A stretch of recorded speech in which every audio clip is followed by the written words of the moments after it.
I think we have seen time and time again where a project could have moved faster, could have moved more efficiently, and we just got caught up in the details. And I would hope that in Europe, the time has passed for sort of small disagreements to sort of ruin a whole process, where I hope that we grasp the gravity of the situation that we're in and actually move forward and maybe put our differences aside.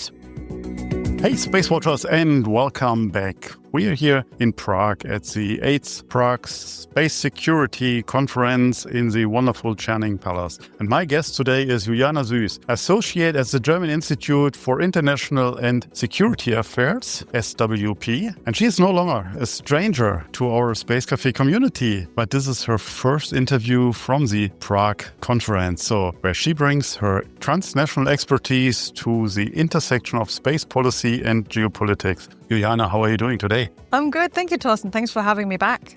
You recently moved from RUSI in the UK to SWP in Germany. What changed in your focus and how do UK and Germany approach the space security?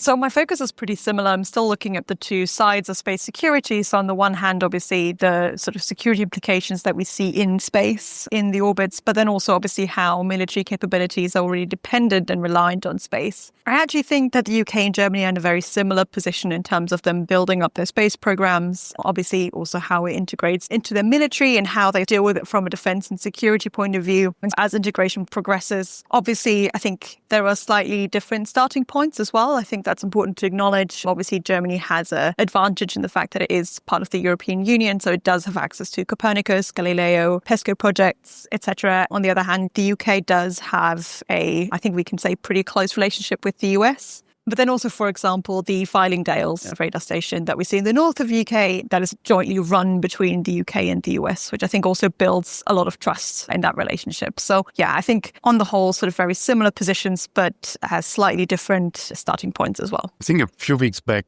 at Rearm Europe 2044, you moderated a panel called Mind the Gap, where Europe must shift to warp speed in the space race. What key messages emerged from that panel, and is Europe truly moving fast enough? I think in general, we can say that thinking is changing in Europe. I think there is an acknowledgement of the importance of space. I think that has happened for sure. Obviously, this conference, there was a lot of focus specifically on the investment and finance perspective. Looking back, for example, the Draghi report, I think that made it very clear that Europe still has quite a while to go, especially if we compare it to the US, for example, but also other nations that are working on space, specifically when it comes to public funding. Europe is quite far behind on that. And I think a sort of key takeaway that I got from the panel was military procurement is and remains a bottleneck that we have to deal with. We do see that there is innovation. We do see, and there's a sort of, a motivation to make things happen in Europe, but procurement is a sort of very strict processes. And I think we have heard time and time again from industry that this is something, a sort of grievance on their side. And I think that became very clear in that conference. I'm still waiting for the second part of my question, which was, is Europe truly moving fast enough? Things change. I agree with you. And I see that also with positive reflections that things obviously are now on the table, which were never heard of and never thought of. But is that fast enough? I think it always depends what we compare it to, right? That's a very academic answer. It depends on the context. I think we are moving. I think we have to also acknowledge that, especially when things happen within multilateral forums like the EU, and, we see it also within the UN, it does take time to build consensus and actually get everyone aligned and making sure that all these processes are fulfilled. I think on the other hand, we do always talk about sometimes we are too slow. And I think that there'd be a lot of people that would agree in terms of there can be processes that can be optimized and that can be made faster. So I think we are moving. We are hopefully moving faster in the next couple of years, but I can't say that Europe is running ahead at pace. I mean, from the investment point of view, from the innovation point of view, I am European and I know where we stand. But what I'm sometimes confused is that we do have a real threat on our doorsteps. It's not an academic, holistic, we might be prepared for something. No, we have to be prepared. We have the 2029 statement from the inspector of the German Bundeswehr, Breuer, to be war ready for something that might happen. So we have to just prepare. And so again, this question back, are we fast enough? You pointed to the procurement process, and it's not just the Bundeswehr. It's all over the place. But at the end of the day, the results count.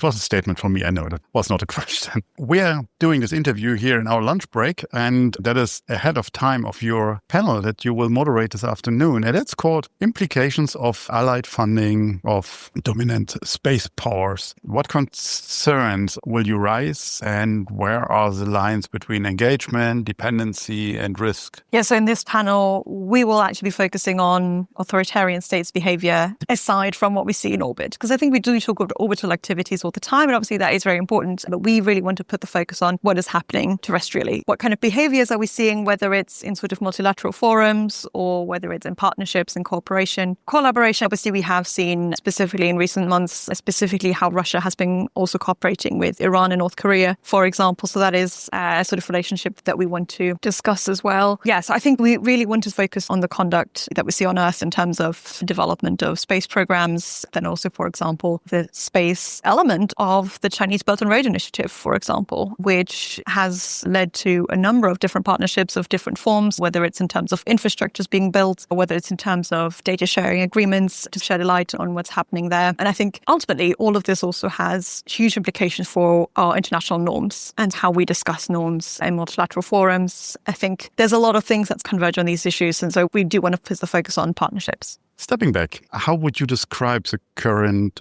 space power balance, especially with a rising assertiveness from China and Russia? China is a big theme here in this conference. So how would you see this current space power balance? I think in general terms, we can say that as China's sort of space star has been rising, Russia's has been degrading, essentially. So Russia no longer is a space power that it once was, or that it likes to claim itself to be still. And we have seen consistent investment from China in its space program. We have seen China meet target after target and build capabilities that I think other nations can only really dream of if we're looking into specifically how they've been able to build all of that up in the last 30 or so years. Yeah, I think we can say that sort of obviously the US is still the predominant space power, but I don't think China is particularly far behind in that. So in terms of the sort of power... You're saying it's far behind or it's not? It's not far behind. Okay. Because we see a number of studies, and I had the pleasure to discuss the Gold Rush on Earth Observation study end of 2024 with USGAF, and there were in a few areas of the Earth observation, Chinese constellations are commercially ahead of the US. So not talking about military, not talking about the secret stuff, but commercially at least. And that's seen as a threat, because what we learned here as well is the US claims to be the dominant space power. Yeah, and I think we always almost discuss China and Russia in one breath. And I think we do have to see them slightly differently. And I think obviously where, as I said, China has been making all these advances. So I think the competition aspect is more in orbit, right? Whereas I think Russia has much more of an interest to actually degrade, for example, US capabilities. They definitely see a sort of asymmetric advantage in degrading or denying space capabilities. I would argue that China has a vested interest in actually keeping space a sort of safe environment to operate in, where I think Russia might take a different viewpoint depending on the context and the situation. So I do think we need to view them slightly separately. But I think it has obviously been very interesting to watch the power dynamic shift. Was that reflected also on Paul Graziani's threat analysis this year from your point of view? Because he mentioned the Russians, the Cosmos satellites, the SJ satellites of China to show capabilities and inspect, and Russians are more on the, let's call it, aggressive side of the spectrum? Or how would you see that? I think all of it is important to be seen in a context, right? And we have seen China conduct very sophisticated, very precise proximity and rendezvous maneuvers over the past couple of years. And we do see them advancing all the time. And I think there's obviously a multitude of different scenarios in which an RPO might be helpful. It doesn't have to be nefarious purposes. I think that's very clear. We also, when we talk about space sustainability, it's a hugely important topic as well. I think it does need to be viewed in the context of what is happening at the time, sort of what satellites are getting close. So what I was saying about you need the context for these missions as well. And I think because we always have the sort of slight subjectivity of space operations, of what we can see through radar, etc. But then it's also what's important there is transparency and communication and how you communicate what is currently happening, where you're currently moving, where you're moving to, for what purpose. I think that's how we then also avoid the danger of miscalculation, right? Or misinterpreting what someone else is doing. But simply saying there will be a sort of close pass-by of satellite, we are headed in this direction that alone can really do a lot. So I think operations are one thing, but then also how you communicate them is another. But the question is Europe aligned enough politically to respond with a coherent space security posture? I think Europe is aligned when it comes to space security. Obviously, we've had the space security strategy being published as well, which I think was a huge step in the right direction. I think we don't have problems with sort of aligning ourselves on this. I think we can agree. But I think we then have difficulties with the practical implementation of things. And again, I think Galileo and Copernicus are always examples I like to highlight because I'm like, it shows that we can do things together if we want to, and that we can also achieve big projects together, that it doesn't have to be this impossible task. But then I think we have seen time and time again where a project could have moved faster, could have moved more efficiently, and we just got caught up in the details. And I would hope that in Europe, the time has passed for sort of small disagreements to ruin a whole process, where I think I hope that we grasp the gravity of the situation that we're in and actually move forward and maybe put our differences aside, which are quite often or can be about petty things, that we can hopefully set those aside and actually make things happen. I'd like to challenge you here a bit more because you talked about the coherent space programs, Galileo, Copernicus, and I'm with you, something we can be proud of in Europe. What I'm missing is the security aspect we have now with LEO PNT, a system that will support Galileo. And for Copernicus, we have the governmental services on the rise. And suddenly then the security aspect kicks in. And with the security aspect, national interest might be bigger than we see it in an academic institutional environment that we have with Copernicus or Galileo today. But how do you see this future? Is that in smooth sailing or will it be challenging for Europe? I think, honestly, this is also a case of continuing conversations because obviously Europe is not just made of huge space powers. You have the sort of big economies that also have become bigger space powers as a result. And I think also there's just a different level of awareness, perhaps, of space threats and what they look like and how important space security is. I think we have the same in NATO too.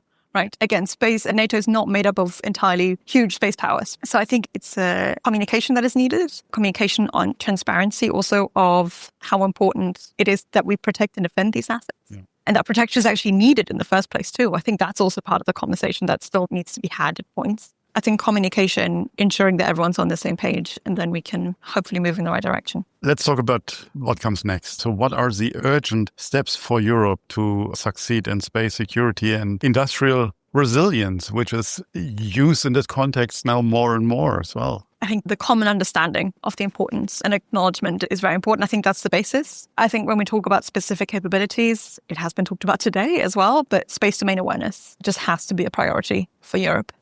We learned today from Regina Peltos from the European External Action Services is not within the European capabilities of EUSST. It's just in the national capabilities of Germany and France and others. So national via Europe. No, that's true. That's true. I think there's definitely the ambition or the plan to improve on SDA also within a PESCO project that obviously not every single sort of European nation is part of, but still I think there are some multilateral efforts being made on that as well. And as any space power knows, you cannot conduct SDA just on your own turf and hope it works out. You do need data from your allies. You will definitely benefit from analysis and comparisons with allies as well. What is needed from the politics, from industry, from academia to turn this policy, if we agree to that, into action in a reasonable time frame? I think, again, we are gaining more and more awareness and acknowledgement of how important all this is, but I think it does still have to reach, ultimately, the decision makers. There's always that danger of stovepiping. And obviously, the space community knows all of these things already, but it's also about carrying that message further, making sure that people in the military are aware of it, making sure that people on the political level are aware of it. I think there's a lot of hidden dependencies when it comes to space that are quite often ignored because space has always worked up until now. I'm saying up until now, it's currently working, hopefully, but it's just not something that is communicated sufficiently. And I think there have been campaigns like A Day Without Space, for example, that have carried that message, I think, quite efficiently. But I do think we need more of that. And I think, again, we need the sort of visibility as well to then, and this is something that you mentioned earlier, also the sort of commercial resilience of this, right? And making sure that the European industrial base can grow, that it can grow on a sort of sustainable